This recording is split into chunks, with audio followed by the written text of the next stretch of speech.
பொருள் 5 விவசாயிகள், விவசாய கூலி தொழிலாளர்கள் மற்றும் மீனவர் நலன். செக்ஷன் சி நீர் மேலாண்மை மற்றும் விவசாய கண்டுபிடிப்புகளின் 2ஆம் பகுதி. 9. மஞ்சள், மாம்பழம், கொப்பரை தேங்காய் மதிப்பு கூட்டும் மையங்கள். தமிழக விவசாயிகள் உற்பத்தி செய்யும் ஈரோடு மஞ்சள், கிருஷ்ணகிரி மாம்பழம், கொங்கு மண்டலத்தில் உற்பத்தியாகும் கொப்பரை தேங்காய்களுக்கு அதிக விலை கிடைக்கும் வகையில் அவை மதிப்பு கூட்டப்படும்.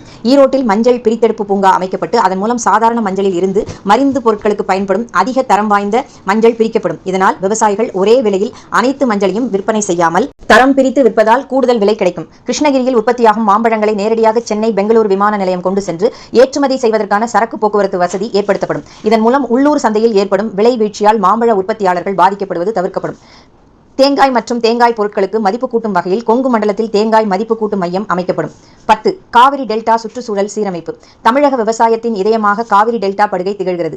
ஆனால் சுற்றுச்சூழல் சீர்கேடுகளால் காவிரி டெல்டா படுகையின் நீர்வளம், நிலவளம், வேளாண் உற்பத்தி மிக பெரும் பாதிப்பை சந்தித்துள்ளது. அதை சரி செய்யும் விதமாக கீழ்கண்ட நடவடிக்கைகள் மேற்கொள்ளப்படும். 5000 கோடி ரூபாய் நிதி ஒதுக்கப்பட்டு காவிரி டெல்டா படுகையின் நிலத்தடி நீர் உப்பாகி உள்ள நிலை சிறப்பு கவனம் எடுத்து சீர் செய்யப்படும். மேலும் வற்றிப்போன நிலத்தடி நீர் மட்டத்தை உயர்த்துவதற்கான நடவடிக்கைகள், மண்வளம் மீட்பு போன்ற நடவடிக்கைகள் தனி கவனம் எடுத்து சரி செய்யப்படும். காவிரி டெல்டா படுகையின் சீரமைக்கும் விதமாக வேளாண் நச்சியல் மையம் அமைக்கப்பட்டு அந்த பகுதிகளில் சுற்றுச்சூழல் சீர்கேடுகளால் ஏற்பட்ட பாதிப்பு, ரசாயனங்களால் ஏற்பட்ட பாதிப்புகள் ஆராயப்பட்டு அவற்றை சரி செய்யும் நடவடிக்கைகள் மேற்கொள்ளப்படும். 11.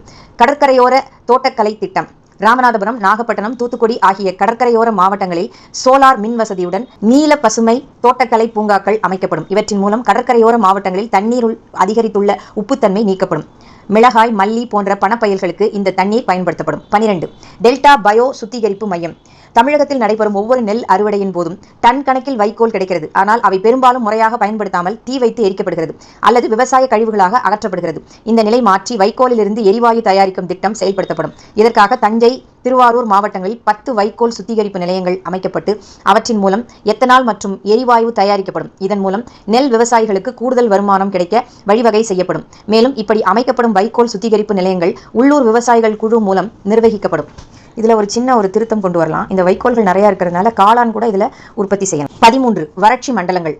ராமநாதபுரம், விருதுநகர் மாவட்டங்கள் வறட்சி மண்டலங்களாக அறிவிக்கப்படும். இந்த வறட்சி மண்டலங்களில் திணை, எண்ணெய் வித்துக்கள், சொட்டு நீர் பாசனம், தெளிப்பு நீர் பாசன முறைகளில் குறைந்த தண்ணீரை பயன்படுத்தி உற்பத்தி செய்யும் விவசாயிகளுக்கு ஊக்கத்தொகை வழங்கப்படும். 14. குளிரூட்டப்பட்ட சேமிப்பு கிடங்குகள். அறுவடைக்கு பிறகு விவசாய உற்பத்தி பொருட்கள் பெருமளவில் வீணாவதை தடுக்கும் நோக்கில் தரமான குளிரூட்டப்பட்ட சேமிப்பு கிடங்குகள் அமைக்கப்படும். மேலும் மழை, வெயில் உள்ளிட்டவற்றால் விவசாய உற்பத்தி பொருட்கள் அழுகுதல், கெட்டுப்போவதில் இருந்து பாதுகாக்கும் வகையில் முறையான பேக்கிங் வசதிகள் செய்வதற்கும் உரிய நடவடிக்கைகள் மேற்கொள்ளப்படும்.